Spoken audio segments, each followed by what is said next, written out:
Bienvenidos a todos. Vamos a seguir con esta serie que es la cronología de un llamado.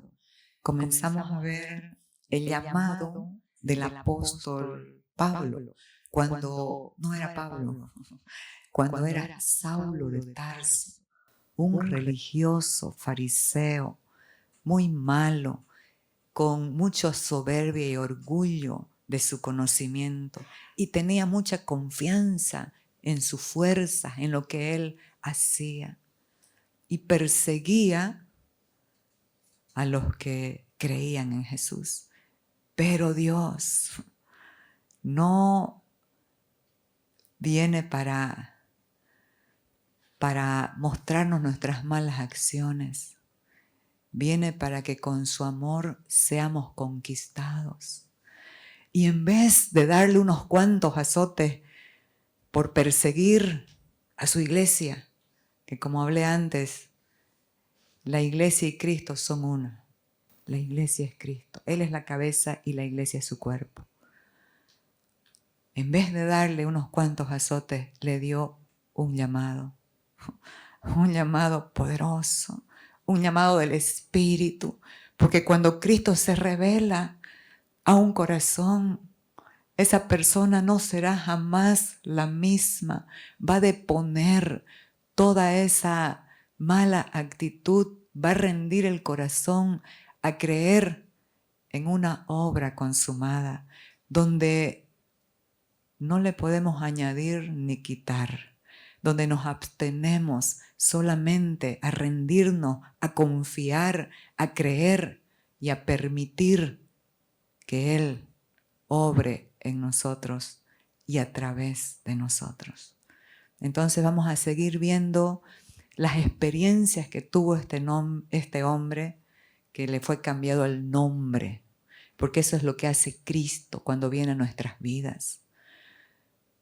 Su nombre era Saulo, de una ciudad llamada Tarso, un famoso perseguidor de la iglesia. Pero su nombre fue cambiado en Pablo, que significa alguien pequeño. Y eso es lo que Dios quiere, que nosotros no nos veamos grandes en nuestras propias fuerzas, que nos veamos grandes en Él, porque Él es grande. Entonces aquí, este llamado que es para todos nosotros, ¿cuál es el llamado? ¿Cuál es la característica que va a operar para que el llamado tenga avance y prosperidad? El primer llamado es conocer a Cristo para realizar la misión a la cual Él nos ha llamado. ¿Y cuál es la misión? Abrir los ojos de los ciegos para que vean. Los que viendo no ven, oyendo no oyen, y su corazón está endurecido. Ese es el llamado. Pero no lo podemos hacer en nuestras fuerzas, porque si lo hacemos en nuestras fuerzas, los seres humanos somos impacientes, orgullosos, queremos todas las cosas ya, que se hagan a mi manera y en el momento que yo quiero, y puede dañar a la gente. Por eso es que Dios produce, nos mete en un proceso. ¿Para qué? Para desalojar la confianza en la carne, en nosotros mismos, y para derribar la supremacía y la esclavitud del viejo hombre que nos quiere someter. Para iniciar y entender el propósito de este llamado, necesitamos conocer el final y el principio. La cruz opera un final y un principio. Te va a decir, esta está media... ¿Cómo va a comenzar por el final? Siempre se comienza por el principio. Cristo es el alfa y el omega. Cristo es el principio y el fin. Pero la obra de la cruz estableció un final y un principio. Dice el apóstol Pablo: así que, hermanos, teniendo libertad para entrar en el lugar santísimo por la sangre de Jesucristo, por el camino nuevo y vivo que Él abrió a través del velo, esto es, de su carne, y teniendo un gran sacerdote sobre la casa de Dios, acerquémonos con corazón sincero, en plena certidumbre de fe, purificados los corazones de mala conciencia y lavados los cuerpos con agua pura. Él, Cristo, a través de la obra de la cruz, nos abrió un camino nuevo y vivo a través del velo. El antiguo templo tenía unas cortinas muy gruesas que cuando Cristo dijo consumado es, se rompió. Se rompió desde arriba hasta abajo. ¿Y qué se había roto? El pecado de la humanidad fue establecido en la carne del Hijo de Dios, porque el pecado está en la carne de nuestra naturaleza con la que todos nacemos, que lo digo y lo repito siempre, todos nacemos físicamente vivos, pero espiritualmente muertos, con una naturaleza de pecado, una naturaleza carnal. El hombre no es pecador porque peca, el hombre peca porque tiene una naturaleza de pecado. Entonces, entender que esta obra que Dios quiere que nos acerquemos a Él con una certeza, una certidumbre de la fe, de esa obra consumada. ¿Qué es lo que hace cuando le creemos a Dios? La conciencia de cada ser humano se siente culpable por los errores del pasado o del presente. Siempre tenemos una culpa que nos batalla, que no nos deja avanzar. Y justamente eso fue lo que fue cancelado en la cruz. Ese viejo hombre con toda su culpa, con todos sus engaños. ¿Por qué? ¿Por qué? ¿Cómo nosotros, por la obra de la cruz, fue cancelado? Fue sometido a la cruz. Pero ¿cómo es que nosotros podemos vivir con una conciencia limpia? Dice, lavado los cuerpos con agua pura. ¿Qué es el agua pura? Es la palabra de Dios que va a venir a mostrarte que eres una nueva persona, que eso que hiciste y que hacías antes ya fue borrado de tu hoja de vida, ya fue borrado del libro de las obras en el cielo, y ahora lo que está escrito en el cielo es tu nombre, como un hijo de Dios que porta una naturaleza divina.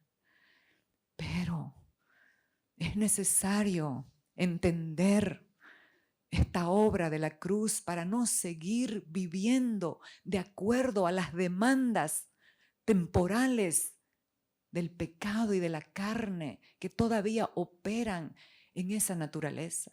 Porque los que reciben a Cristo tienen dos naturalezas, la antigua y la nueva. Y la antigua sigue batallando, sigue luchando por someter nuestra voluntad a sus propósitos.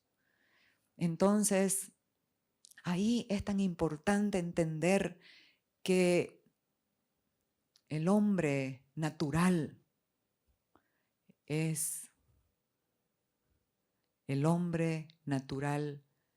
tiene velos. ¿Cuál es el velo del hombre natural? Su carne, la naturaleza antigua, esa naturaleza vieja que nos gobierna, que absorbe nuestra mente, no nos deja entender, no nos deja ver la luz de la obra gloriosa de la cruz que nos trajo libertad. Porque dice, conoceréis la verdad y la verdad os hará libres. Entonces tiene que ver con conocer a Cristo, conocer la verdad, y al conocerlo a Él vamos a conocer la obra de la cruz. La obra de la cruz rompió, partió, quitó el velo de la carne Y ahí podemos entender que la cruz es el final de la carne, es el final del viejo hombre que nos sometía, que nos asediaba, que nos engañaba, esa naturaleza que nos esclavizaba al miedo, esa naturaleza de temor, de miedo, que cualquier noticia nos hacía temblar como las hojas de los árboles. Entonces necesitamos entender que la cruz, por eso puse final, es el final de la vieja naturaleza. Es el final de un viejo pacto. Fíjese bien, es el final del viejo hombre, de esa vieja naturaleza que nos dominaba y lo quiere seguir haciendo. Pero también es el final de un viejo pacto. Mas ahora es el principio de un nuevo pacto, el principio de una nueva creación, el principio de una nueva naturaleza, porque en la cruz fue el final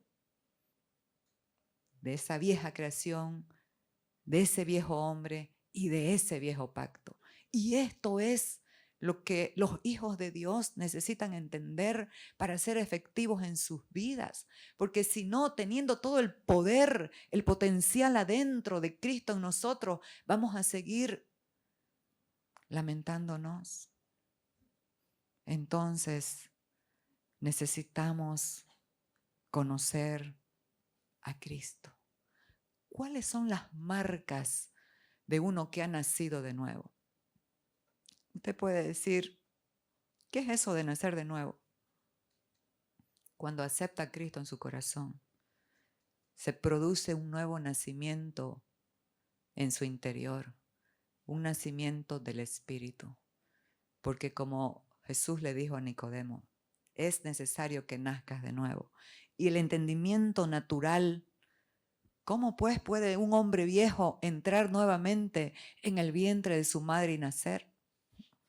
Jesús le dijo, lo que es nacido de la carne, carne es. Lo que es nacido del Espíritu, Espíritu es. Entonces, ese nuevo nacimiento es en el Espíritu, que le dio lugar a reconciliarse con Dios. La cruz trajo la reconciliación con Dios el Padre.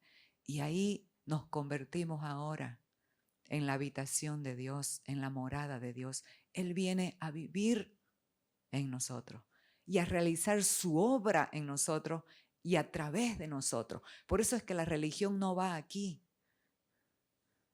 Es que yo quiero hacer estas cosas buenas para Dios. No, porque van a seguir siendo de tu carne y de tus buenas intenciones que Dios nunca te mandó. Entonces, la marca de los que han nacido de nuevo, ¿cuál es? Aquí estamos en la cronología de un llamado. Estamos viendo el proceso de un hombre, del apóstol Pablo.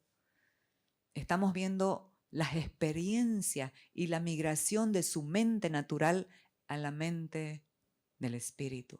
Porque cuando él tuvo el encuentro con Jesucristo en el camino a Damasco, fue capturada su mente, absorbida su vida, pero no fue transformado inmediatamente, porque Dios no hace magias. Esto no es de un toque. Esto es un proceso donde rendimos el libre albedrío, la voluntad, para permitirle que Él siga haciendo su obra. Entonces, dice el apóstol, por lo demás, hermanos míos, gozaos en el Señor. A mí no me es molesto el escribir las mismas cosas y para vosotros es seguro. Si podemos definir la marca de un hijo de Dios, tiene que ver con 4 palabras. Gozaos en el Señor. Esta es la marca de los hijos de Dios que han entendido. Porque usted puede decir, pero ¿cómo puedo pues yo gozarme? Pero es cuestión de naturaleza. Es cuestión de naturaleza. Esa naturaleza se comienza a expresar. El gozo comienza a expresarse. Además de la paz, el gozo es una marca de los hijos de Dios, que se manifiesta en todo tiempo, porque es cuestión de naturaleza. Pero también hay otra marca de la carne. ¿Cuál es la marca de la carne? Es la incredulidad.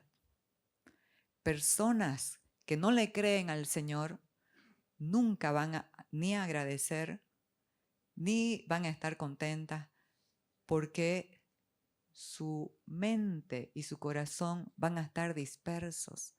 La marca de la incredulidad va a distraer la mente y el corazón, queriendo lograr hacer en sus fuerzas cosas que Dios solo puede hacer.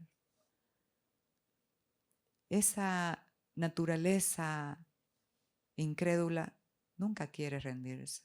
Prefiere hacer sacrificios que rendir el corazón.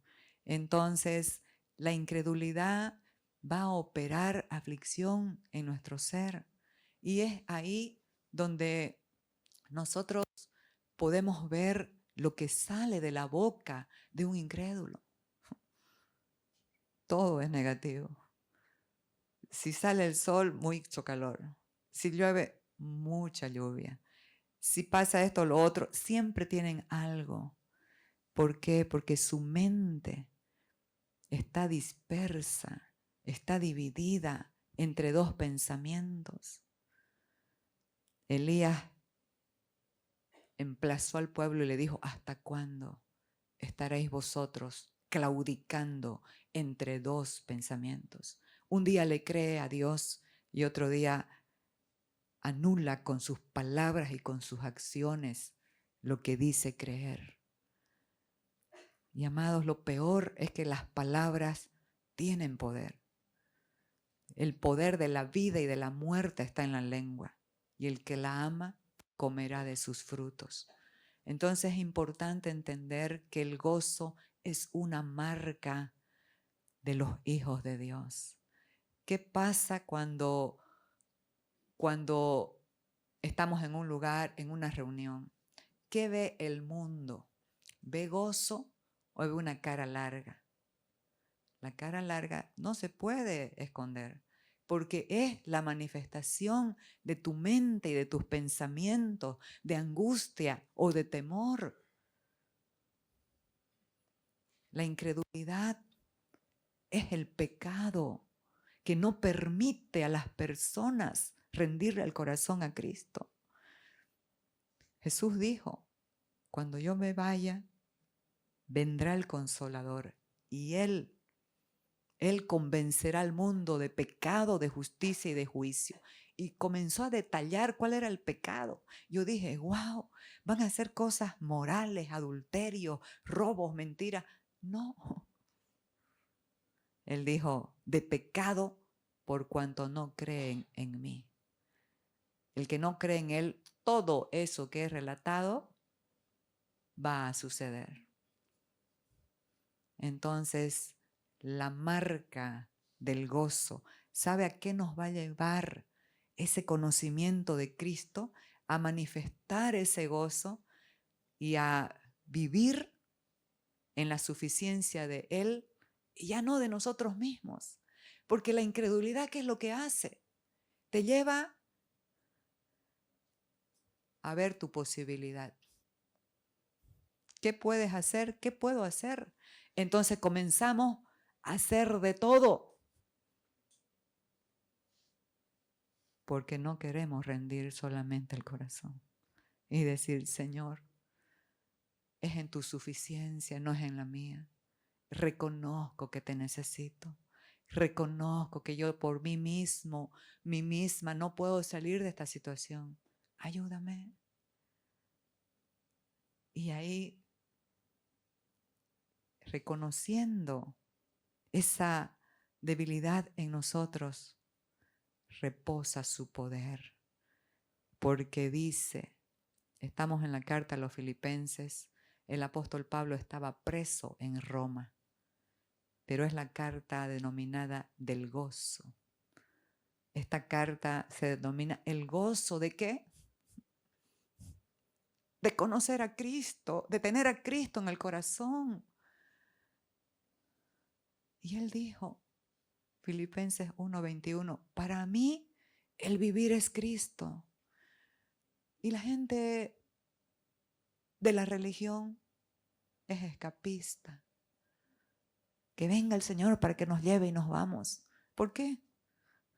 Porque no disfrutan su vida aquí en la tierra, porque no le creen. Cuando le creemos, vamos a disfrutar de todo lo que Él ya hizo y ya ha dicho. Entonces, amados, que cuando nos vean, se manifiesta en nosotros el gozo de la suficiencia de Cristo. Él es el Shaddai, el Todopoderoso, el más que suficiente. Y nosotros necesitamos entenderlo para la misión. No es con tus recursos, no es con mis recursos. Y cuando hablo de recursos, hablo en todo aspecto, en todo sentido. Él es el que ha provisto para nosotros una nueva naturaleza que no le teme a nada, porque está en el que venció la muerte, el pecado y todas las cosas.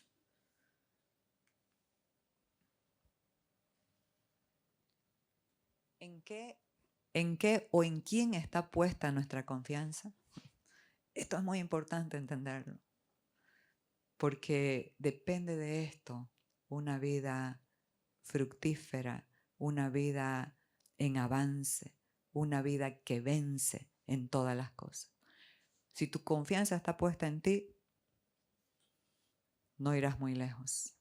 Pero si tu confianza está puesta en aquel que es todopoderoso,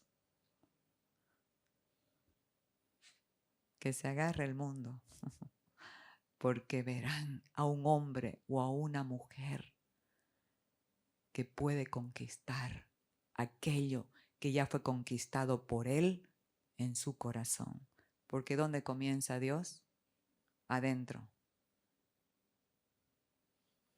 Porque nosotros somos la circuncisión, los que en espíritu servimos a Dios y nos gloriamos en Cristo Jesús, no teniendo confianza en la carne. Amados, en el primer versículo está refiriendo a los malos obreros, a los mutiladores del cuerpo, aquellos religiosos que quieren que en las fuerzas humanas se hagan todo sin depender de Cristo, sin confiar en una obra que ya está completa, que no necesita añadirle o quitarle. Lo único que necesita esta obra es conocer al autor de la obra y entender que la vida de Él en nosotros es una vida poderosa que vence. ¿Por qué razón? Porque es la naturaleza del Espíritu. Entonces, los de la circuncisión decían que para ser salvos, para tener la salvación, tenían que someterse a la ley que hablaba para los hombres de la circuncisión. Por eso es que Pablo dice los mutiladores del cuerpo.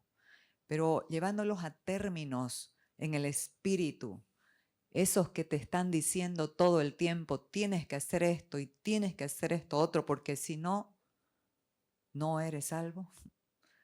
Están mutilando adentro la verdad, la confianza, la seguridad de una obra inalterable, de un amor inalterable, que no cambia con el tiempo ni con tu comportamiento.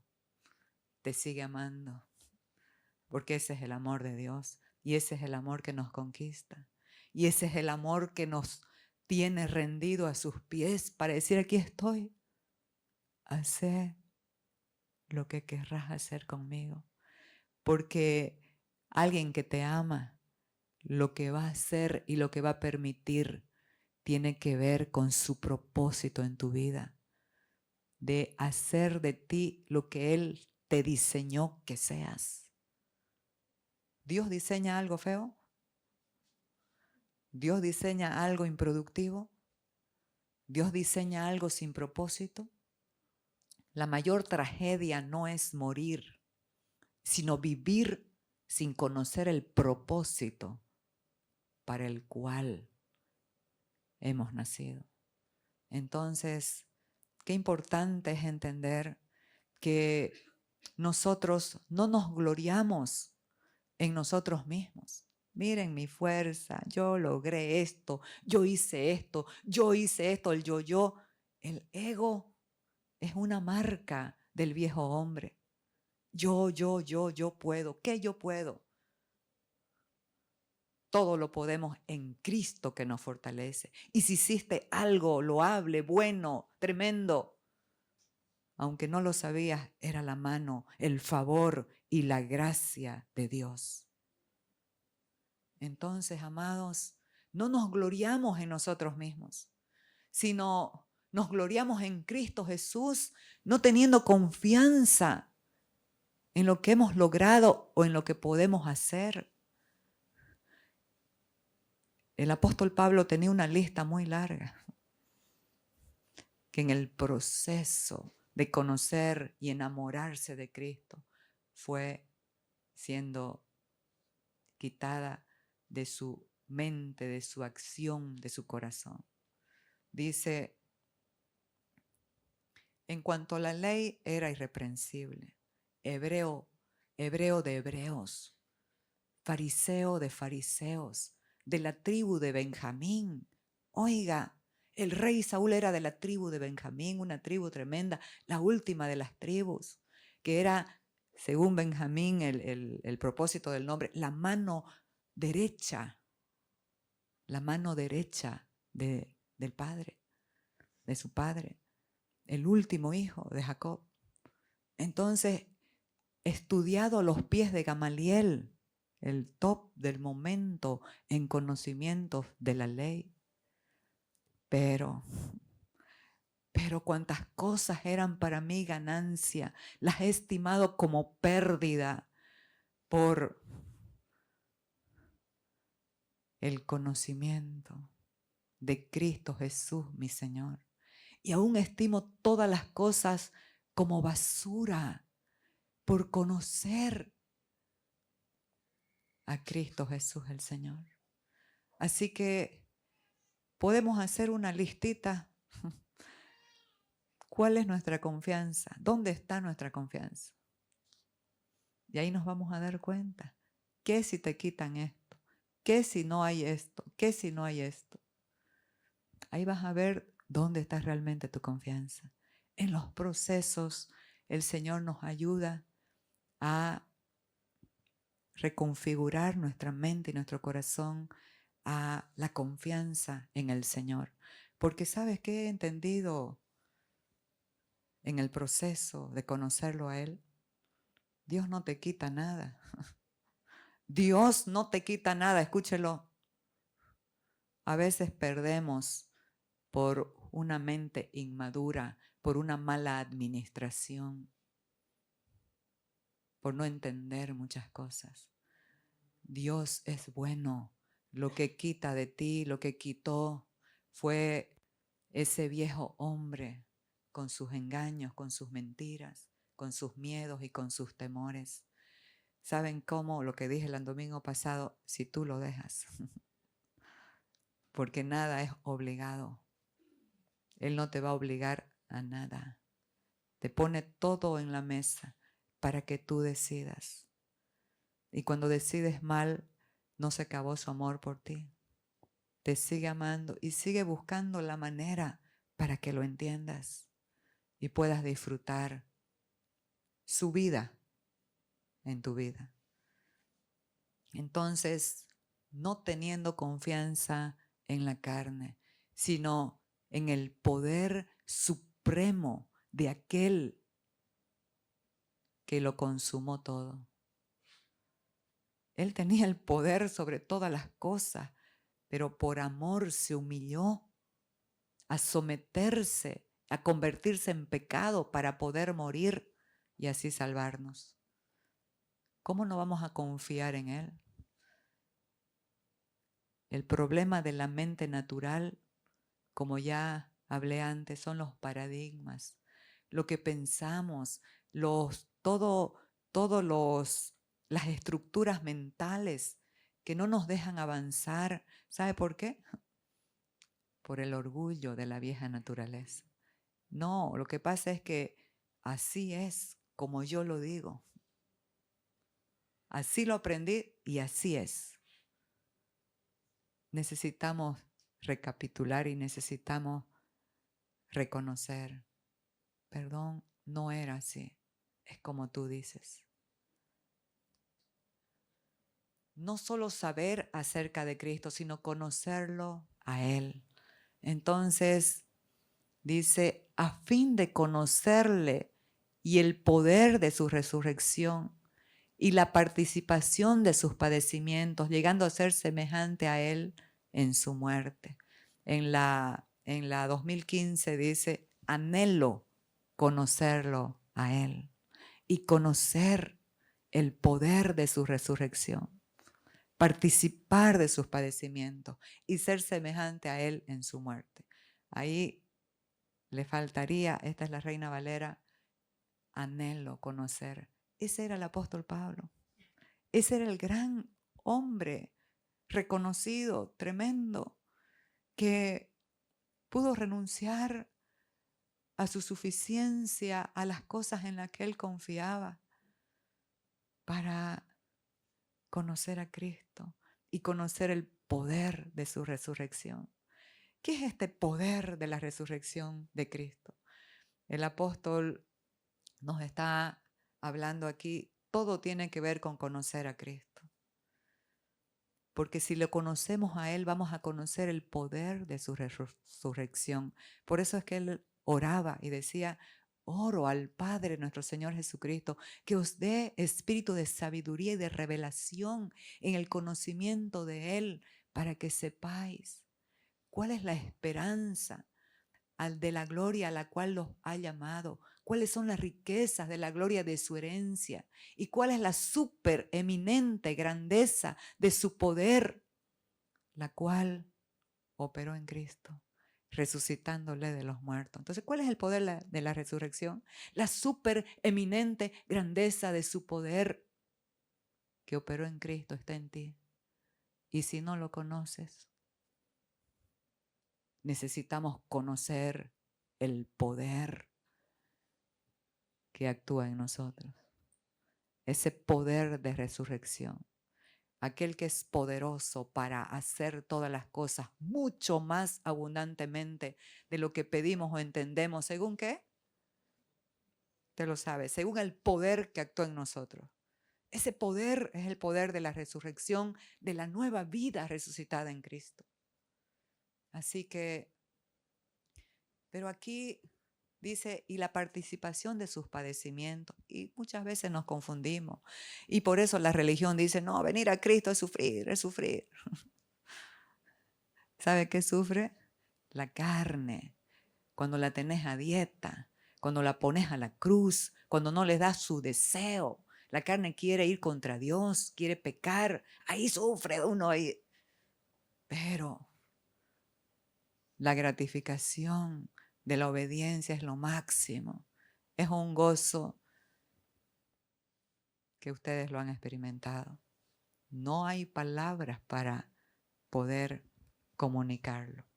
Entonces, Cristo nunca sufrió por sí mismo. Ese es el participar de sus padecimientos.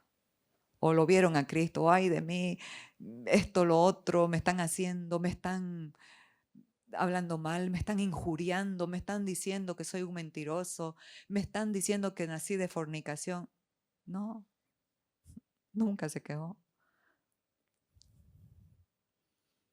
Él sufrió, padeció por otros. Él padeció por usted y por mí.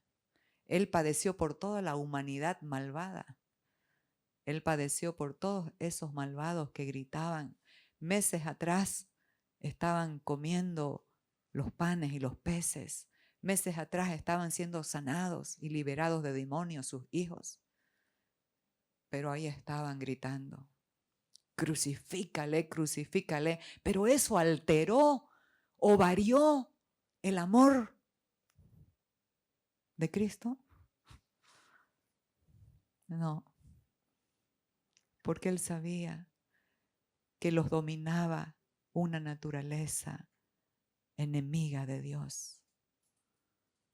Y Él dijo, Padre, perdónalos, porque no saben lo que hacen. Nosotros necesitamos perdonar también a las personas que nos hacen daño, porque si supieran lo que están haciendo, no lo harían. Están sembrando mal primero para ellos mismos, porque hay una ley de la siembra y la cosecha. Sembramos una semilla, pero nos devuelve un árbol con muchas semillas. Entonces, y esto en el lado bueno o positivo y en el lado negativo. Lo que sembramos, cosechamos. Esa es la ley del reino. Entonces, llegando y la participación de sus padecimientos. Si sufrimos, amados, que sufra por otro. Si las esposas sufren de verdad, con hombres que son aburridos, mueran a sí mismos, para que esos hombres puedan ver a Cristo en ustedes. Y también ahora se ha cambiado el papel. Los hombres están sufriendo de mujeres abusivas. Es verdad.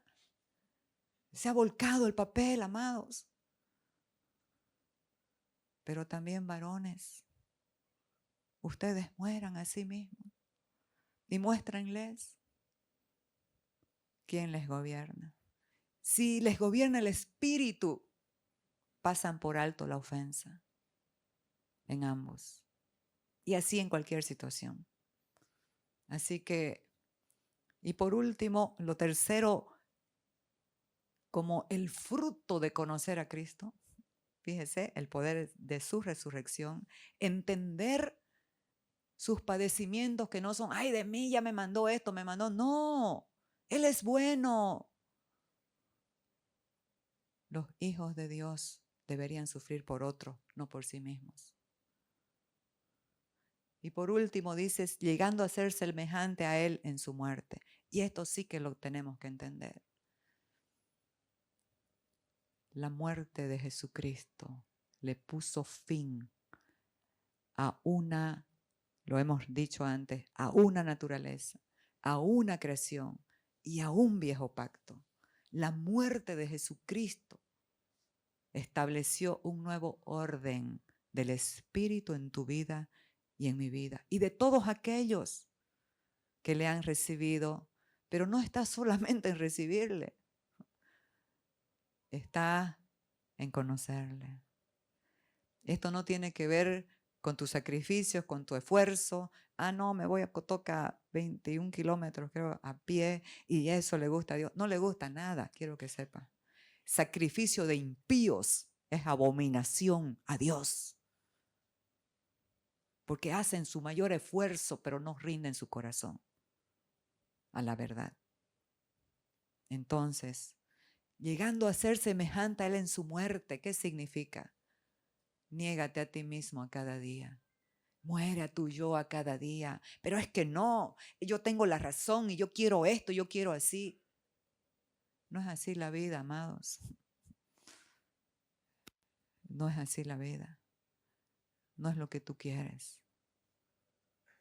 Cuando entendemos el propósito de la vida de Dios en nosotros, vamos a humillarnos y a decir, Señor, no es a mi manera.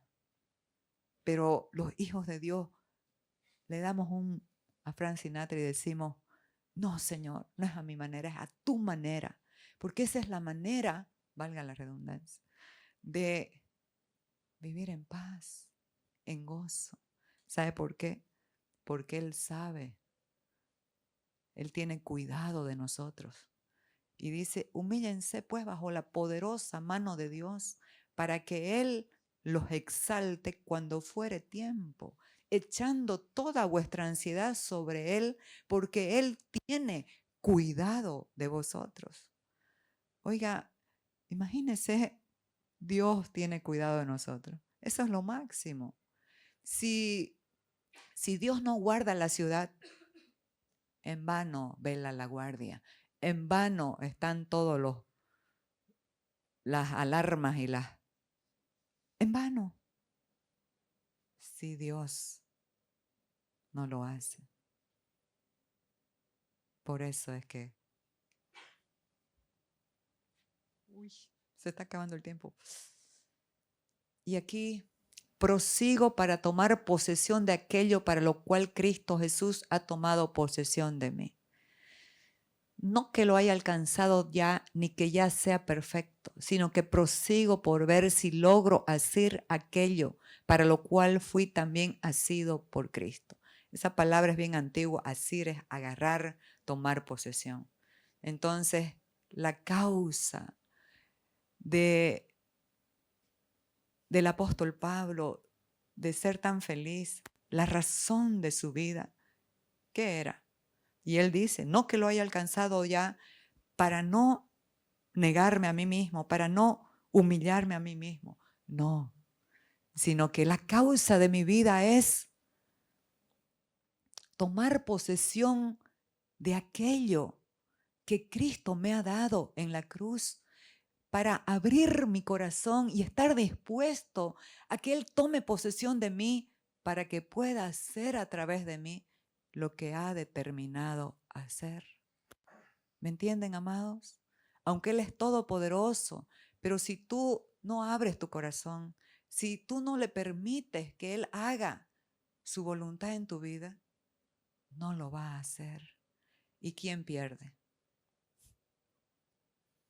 Él es Dios. Tienes que comprender, Él es Dios. ¿Sabe por qué perdemos? Porque nos quedamos niños, nos quedamos inmaduros y los inmaduros no pueden tomar la herencia, no pueden disfrutar de todas las riquezas de Cristo Jesús el Señor. Cuando hablo de riqueza, no estoy hablando solo de cosas materiales, estoy hablando de todas las riquezas de la gloria de Cristo en los hijos de Dios. Entonces, ¿quién pierde? De disfrutar. Además de eso, que ya, ¿sabe qué? El descanso y la paz de un corazón maduro, de un corazón que no está como un niño sospechando de todo. No me saludó, no me miró, no dijo, no me invitó, qué barbaridad.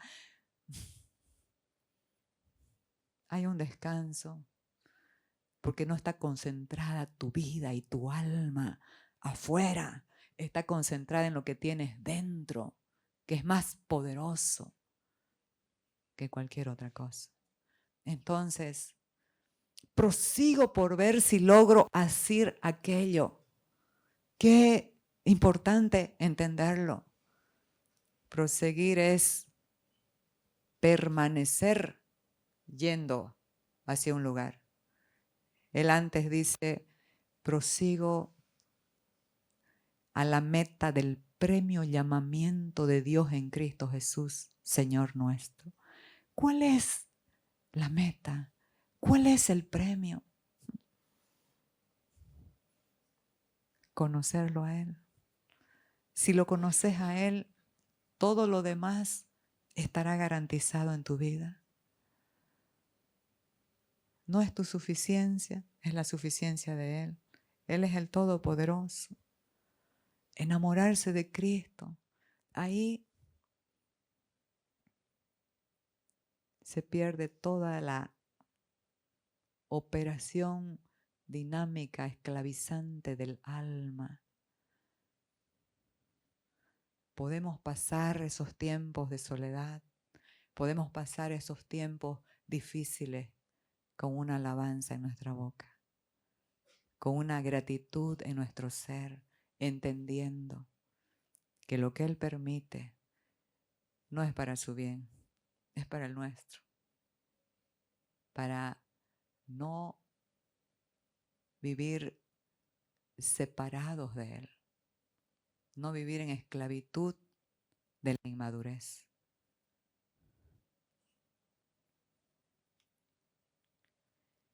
Estén quietos y conozcan que yo soy. Dios se le reveló a Moisés en el desierto. Y Moisés estaba titubeando, que con pretexto, no, yo no puedo, soy tartamudo, que esto, que lo otro. Y él le dijo, yo soy es el que te manda. El yo soy. Y ese yo soy que se le presentó a Moisés es Jesucristo.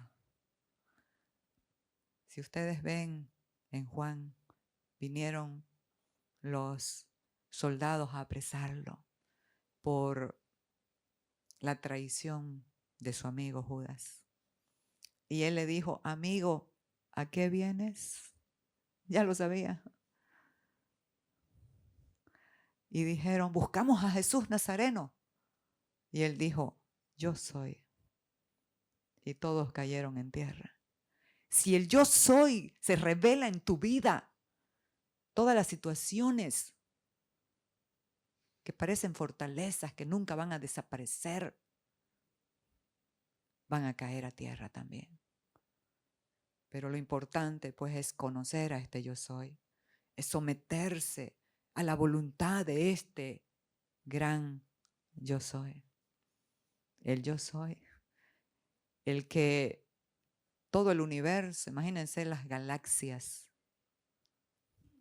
las estrellas que tardan 1 año en darle la vuelta, están contenidas en Él. Están contenidas en la palabra de su poder, porque Él es la palabra.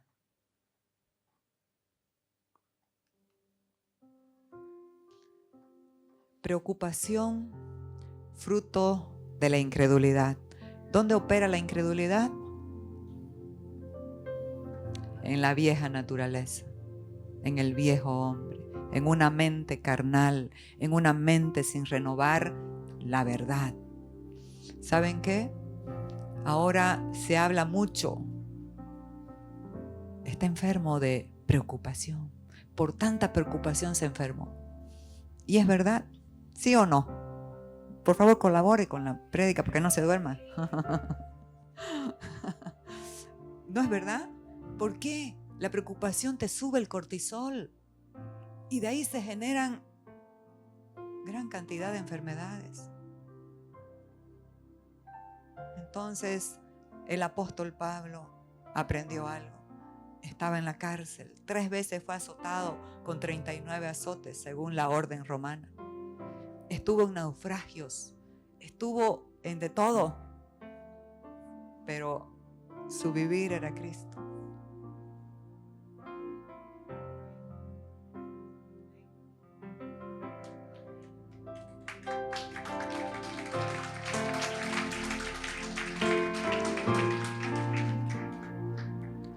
Entonces él dijo, no se preocupen por nada, más bien en toda ocasión, tomen en cuenta esta palabra, en toda ocasión, más bien en toda ocasión, con oración y ruegos, presenten sus peticiones a Dios y denles gracias.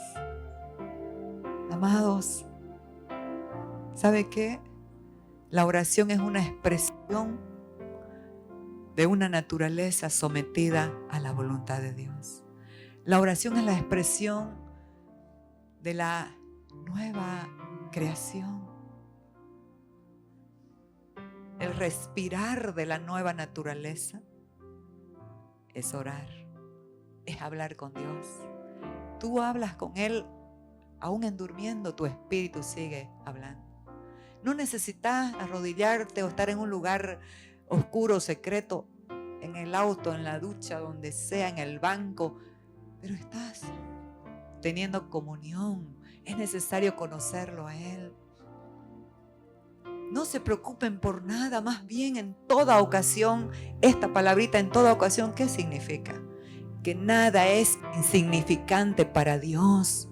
Una vez un primo me dijo, vos orás hasta por un botón. Yo me quedé callada, pero ahora Él se ha convertido. Y entendí que nada es insignificante para Dios. Oiga, ¿usted cree que tus cosas pequeñas, no, ¿para qué le voy a decir esto a Dios si es tan pequeño? Todo lo pequeño o lo grande es importante para Dios. ¿Sabe por qué? Porque para Dios no hay cosa grande. ¿Usted ha entendido quién es Dios? Dios no ve nada grande. ¿O ve algo grande Dios? El Dios de lo imposible, el Dios todopoderoso, el Shaddai, el que abrió el mar, el que creó el universo, las estrellas. ¿Usted cree que hay algo grande para Dios? ¿Usted cree que Dios ve algo grande? Lo más grande para nosotros Él lo ve como una hormiga.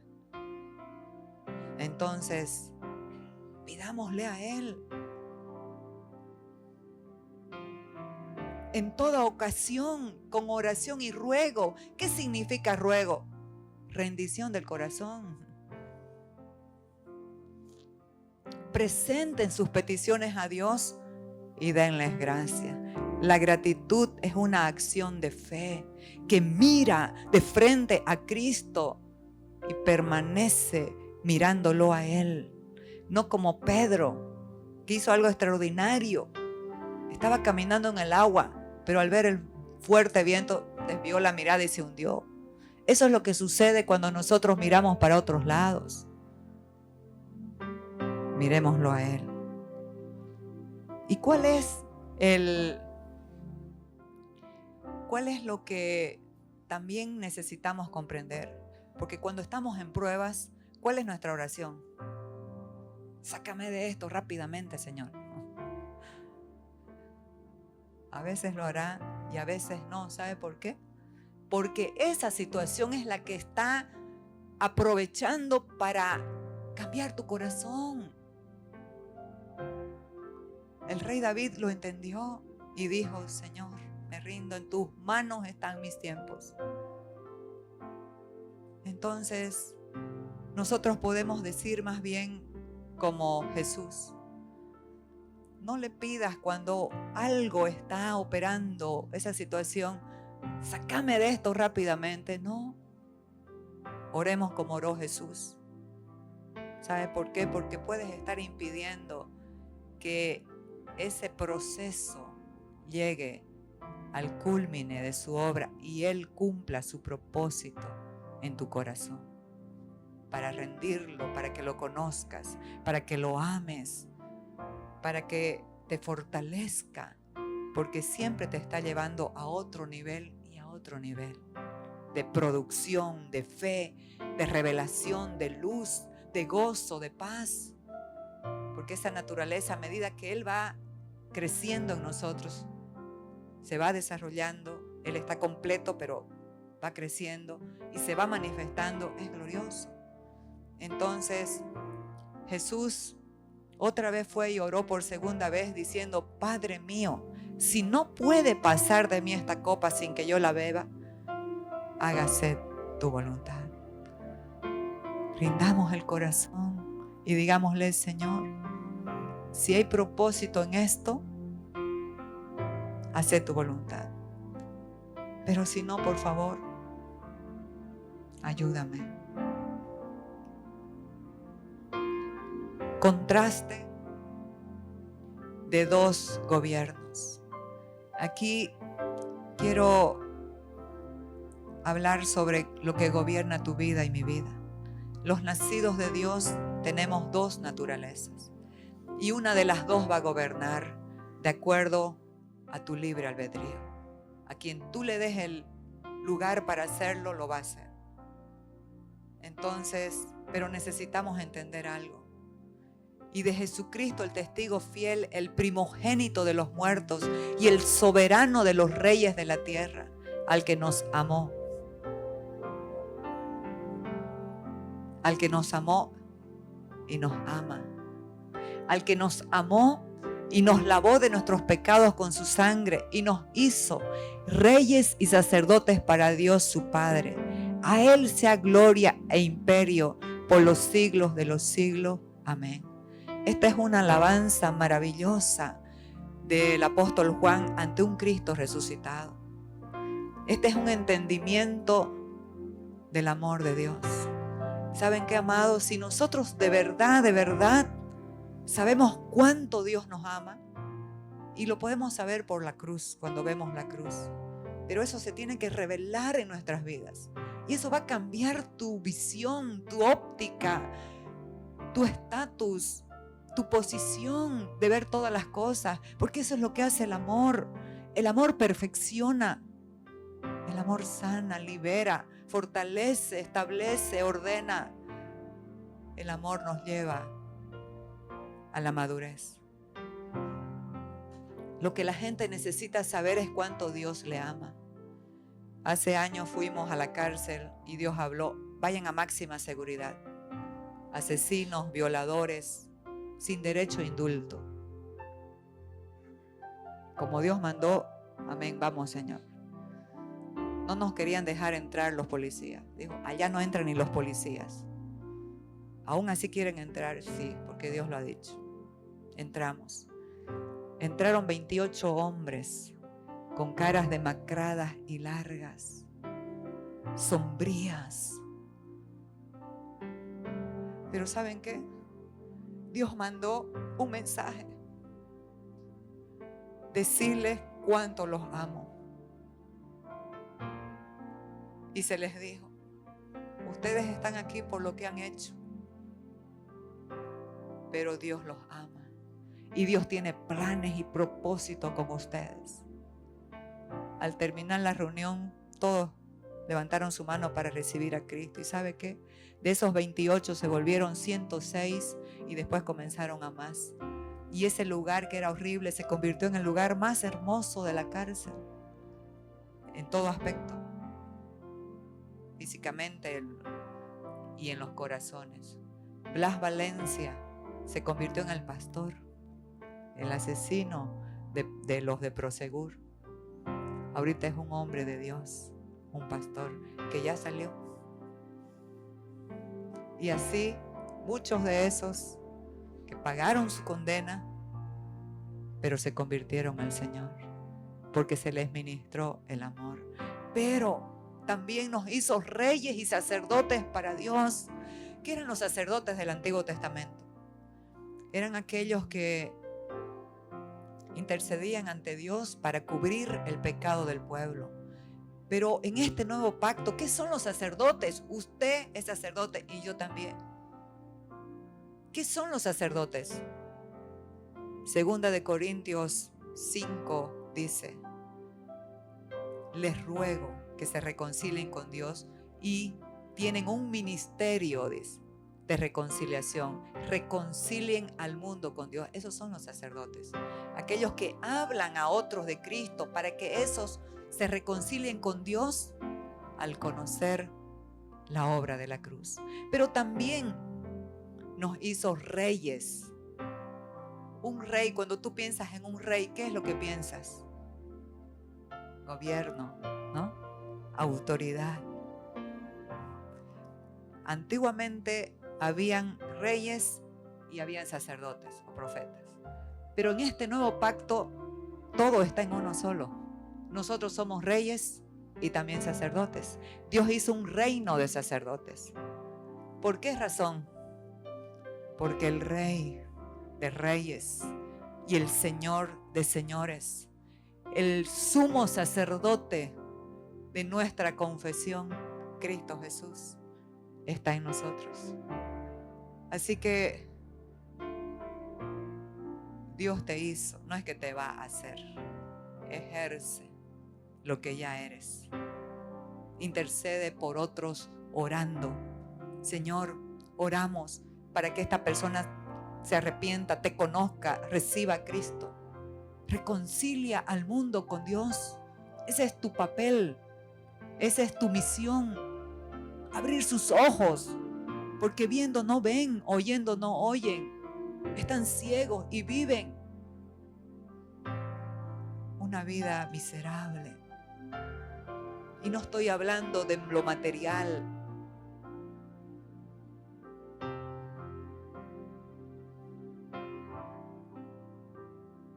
entonces nos hizo reyes y sacerdotes para Dios su Padre. A Él sea la gloria por los siglos de los siglos. Tengo mucho más, pero para el próximo vamos a ver el contraste de dos gobiernos, Saúl y David. Así que por favor, prohibido perderse el próximo domingo. Va a estar poderoso el gobierno de la carne y el gobierno del espíritu. ¿Cómo actúa cada uno?